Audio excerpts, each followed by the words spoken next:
السلام علیکم ناظرین، میں ہوں آپ کا ہوسٹ نعمان شاہ۔ ناظرین، 10 محرم کے حوالہ سے تمام مسلمان صدیوں سے اس دن کو امام عالی مقام کی اس عظیم قربانی کے سلسلہ میں یاد کرتے ہیں اور مناتے ہیں، اور جس اہم نقطہ پر میں آج گفتگو کرنا چاہتا ہوں وہ ہے کہ اس قربانی کا اصل مقصد کیا تھا۔ سوال یہ ہے کہ ہم امام عالی مقام کی اس عظیم قربانی کو 10 محرم کے دن یاد کرتے ہیں، مگر ہم یہ سوچتے ہیں کہ کیا امام حسین نے یہ قربانی ہم لوگوں کے لیے دی تاکہ ہم اس تہوار کو ان کی عقیدت میں منائیں، اور پھر ہم یہ اپنے آپ کو لشکر حسینی میں تصور کر کے یہ سمجھیں کہ ہم جنت میں چلے جائیں گے کیونکہ ہم 10 محرم کا دن نہایت عقیدت و احترام سے مناتے ہیں۔ ہمارے پاس تو یہ وجہ موجود ہے کہ ہم ان کی یاد میں، ان کی عقیدت میں، اپنے ایمان، جذبہ ایمانی کی وجہ سے یہ دن مناتے ہیں۔ تو امام عالی مقام نے جو قربانی دی ان کے پاس کیا وجہ تھی، ہم کیوں اس پر غور نہیں کرتے؟ یہی سوال کھڑا ہوتا ہے کہ امام حسین نے کیوں یزید کی بیعت نہیں کی، کیوں انہوں نے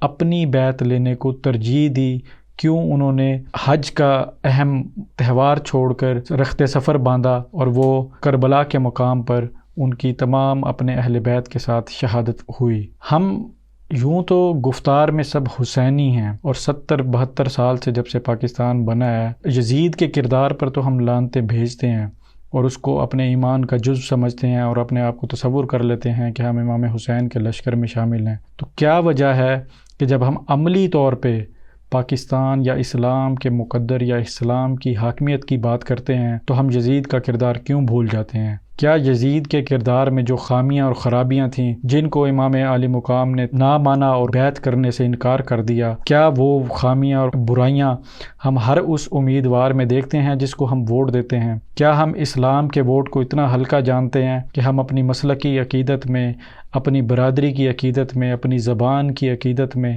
وہ ووٹ کسی کو بھی دے دیتے ہیں، چاہے اس کا کردار یزید سے بھی بدتر ہو؟ یا کیا اس کے کردار میں وہ خصائص موجود ہوں جو یزید کے کردار میں موجود تھے، جس کی وجہ سے امام علی مقام نے یہ عظیم قربانی دی؟ ہم صحیح معنوں میں حسینی لشکر میں اس وقت شامل ہوں گے کہ جب ہم ہر اس امیدوار کو ان بنیادوں پر پرکھیں گے جن بنیادوں پر امام حسین نے یزید کو پرکھا اور اس کی بیعت سے انکار کر دیا، تو پھر ہم کہہ سکتے ہیں کہ ہم امام حسین کے لشکر میں شامل ہیں۔ 72 سال گزر گئے پاکستان بنے ہوئے، کوئی ایک بھی ایسا حسینی امیدوار ہمیں کیوں نہیں ملا؟ کوئی ایک بھی ایسا وزیر اعظم، کوئی ایک بھی ایسا حکمران کیوں نہیں ملا جو اس قافلہ کو صحیح معنوں میں اسلام کی راہ پر گامزن کر سکے؟ کیوں؟ وجہ یہ ہے کہ ہمارے پاس جو ایکسکیوز ہوتے ہیں، ہمارے سادے ایکسکیوز یہ ہیں کہ میرے علاقہ میں، میرے محلہ میں، یا جتنے بھی امیدوار کھڑے ہیں ان میں ساروں میں یہ فلاں بہتر ہے، فلاں کن بنیادوں پر بہتر ہے، ہم اس کے کردار پر روشنی نہیں ڈالتے۔ کیا اس کے کردار میں شراب، زنا، اسلام سے نفرت، اسلام سے دوری، اسلام کی ناسمجھی،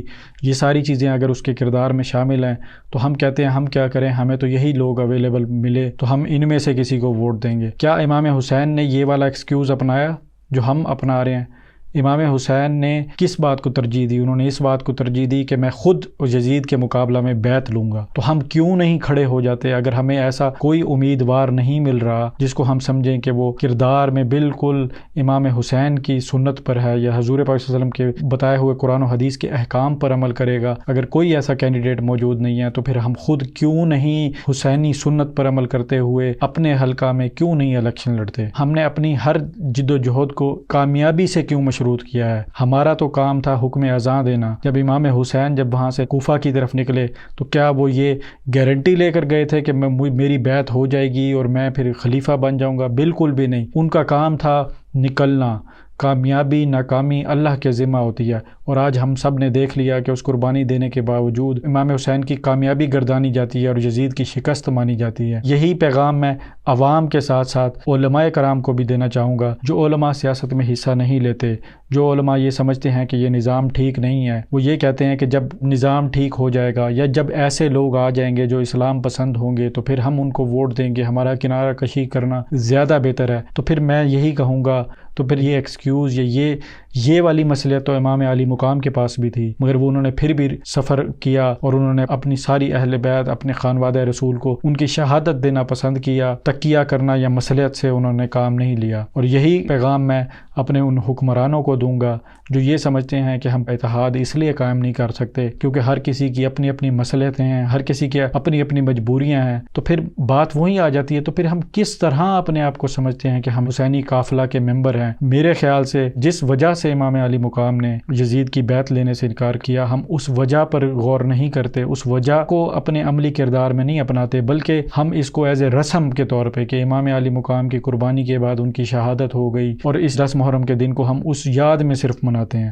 یعنی ہم نے اسے ایک رسمی دن بنا لیا ہے۔ امام حسین نے یہ قربانی اس لیے تو نہیں دی تھی کہ ہم اس دن کو منا لیں ان کی یاد میں اور پھر ہم یہ کہیں کہ ہم امام حسین کے لشکر میں شامل ہیں تو لہٰذا ہم جنت میں پہنچ جائیں گے۔ ان کی قربانی کی جو اصل وجوہات تھیں وہ تو اسلام کو تخت میں لانے کی تھی، اسلام کی حاکمیت کے لیے تھی، دین کی حاکمیت کے لیے تھی، اور انہوں نے ایسے شخص کی بیعت کرنے سے انکار کر دیا جو بالکل کردار میں اسلام کے خلیفہ ہونے کے یا اسلام کے امیدوار ہونے کے بالکل موافق نہیں تھا۔ اصل وجوہات ہی یہی تھیں کہ ان کی بیعت نہ کرنے کی، اور خود سے بیعت لینے کی وجہ ہی یہی تھی۔ اگر ہمیں کوئی ایسا کینڈیڈیٹ نہیں ملتا یا ہمیں کوئی ایسا امیدوار نہیں ملتا، ہمیں وزیر اعظم نہیں ملتا، امام حسین کی سنت پر عمل کرتے ہوئے ہم خود کیوں نہیں عملی سیاست میں حصہ لیتے؟ ہم خود کیوں نہیں نظام کو تبدیل کرنے کے لیے آگے بڑھتے؟ ہم کب تک اس چیز کا انتظار کریں گے کہ کوئی حسین نکلے گا تو ہم اس کے قافلے میں شامل ہو جائیں گے؟ ہم کسی کو بھی یزید کے کردار پر نہیں پرکھتے، صرف اور صرف ہم نے اس دن کو ایک رسمی دن کے طور پہ منانے کی ہم نے ایک عادت سی ڈال لی ہے۔ ناظرین، میری آخر میں سب سے یہی گزارش ہے، عملی سیاست میں حصہ لیں، کیونکہ امام علی مقام نے سیاست میں عملی طور پہ یزید کی بیعت نہ صرف بیعت کرنے سے انکار کیا بلکہ اپنی بیعت لینے کا ارادہ کیا۔ یہ عملی کردار تھا ان کا اسلام کے لیے، دین کی بالادستی کے لیے، اسلام کو تخت پہ لانے کے لیے۔ جزاک اللہ۔